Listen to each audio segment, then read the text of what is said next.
భద్రాద్రి కొత్తగూడెం జిల్లాలోని పాల్వంచ పీఎం శ్రీ జిల్లా పరిషత్ బాలికోన్నత పాఠశాలలో అటల్ టింకరింగ్ ల్యాబ్ను జిల్లా అదనపు కలెక్టర్ సౌరభ్ శర్మ పరిశీలించారు.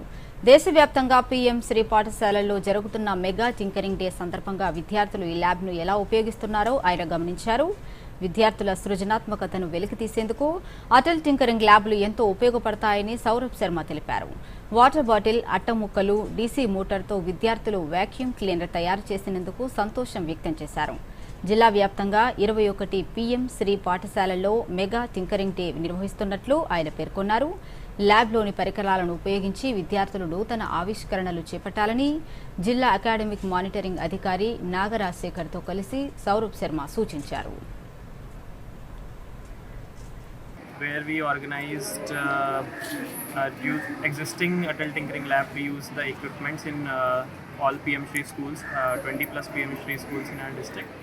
So we made vacuum cleaners, very through lot of low cost material, and those vacuum cleaners are working also. I have seen 4 groups in this school. They have tried very hard, and such kind of events will help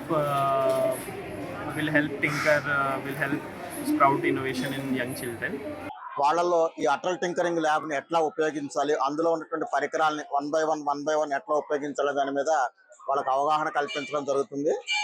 ఇందులో ఈ అవగాహన కార్యక్రమంలో భాగంగానే పిల్లల్ని involve చేసి వాళ్ళతో vacuum cleaner ఎట్లా తయారు చేయాలి, మనకి బయట దొరికేటువంటి వస్తువులతో జస్ట్ ఒక వాటర్ బాటిల్, కొన్ని అట్ట ముక్కలు, తర్వాత చిన్న డీసీ మోటార్ ఉపయోగించి వాక్యూమ్ క్లీనర్ ఎట్లా తయారు చేయాలి, దాంట్లో ఉన్న ప్రిన్సిపల్ ఏంటి, దాన్ని ఎట్లా వినియోగిస్తే మనకి ఈజీగా ఉంటుందనే దాని మీద ఈరోజు ఒక కార్యక్రమం పెట్టడం జరిగింది. అందులో భాగంగా జిల్లాలో ఉన్నటువంటి 21 అటల్ టింకరింగ్ ల్యాబ్స్ లో ఈ కార్యక్రమం నడుస్తుంది. పిల్లలందరూ చాలా ఉత్సాహంగా పాల్గొంటున్నారు.